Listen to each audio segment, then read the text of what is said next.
मंत्री हेबाकू दाबी कलेनी जय ढोलकिया। मंत्री पद न मिलिले बीजेपी रु देई पारंती इस्तफा। केमिति करिबे मंत्री चिंतारे पड़ी गलेनी मुख्यमंत्री। जय ढोलकिया मंत्री आशा बढ़ाउछि सरकार चिंता। हाँ दर्शक बंधु, नुआपड़ा उपनिर्वाचन रे विपुल व्यवधान रे विजयी होइथिबा भारतीय जनता पार्टी प्रार्थी तथा एबेर विधायक जय ढोलकिया एमिति किछि कथा कहिसंती जाहाकु नै सारा बीजेपी सरकार अड़ुआरे पड़ जाइछंती। कुआडे मंत्री हेबा पई एबे दाबी कलेनी जय ढोलकिया।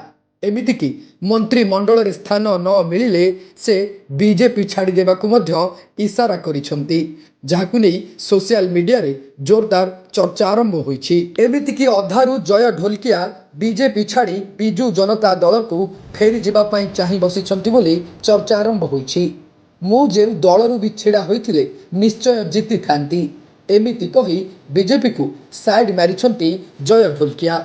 अर्थात से निज बल निर्वाचन रे विजय लाभ करिछंती, सेथिरे बीजेपी रो किछि लाभ नहीं, एमिति कही से बीजेपी पई भीषण चिंतार कारण पलटि सारिछंती। तेबे राज्य सरकार मंत्रिमंडल रे एबे 6टी स्थान खाली पड़िछि। आउ एतिक बेले दीर्घ 1.5 वर्ष धरी 12 रु 17 बा 18 विधायक से खाली स्थान उपरे लोभिला नजर रखिछंती।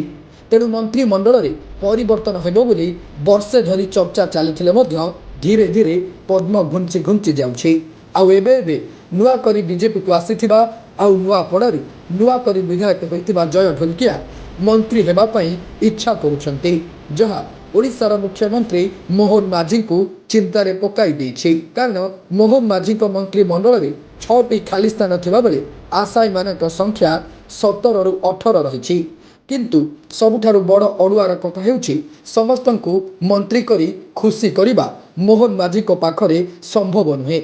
तेणु काहाकू मंत्री करिवे आउ काहाकू मंत्रिमंडल रु विदा करिवे से नै चिंतारे पड़ी जाइछंती ओडिशार मुख्यमंत्री। आउ ठीक एतिक बेले नुआपड़ार नुआ विधायक जय ढोलकिया मंत्री पद पई आशायी थिबा जणा पड़िबा परे मोहन माझी को चिंता आहुरी बढ़ी जाइछि।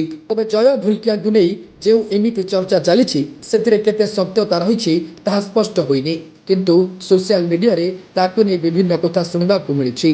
तेणु मंत्रिमंडल रे केबे परिवर्तन करा जबो ताहा देखिबा पई बाकी रहिला। Bureau report, sky news Odia.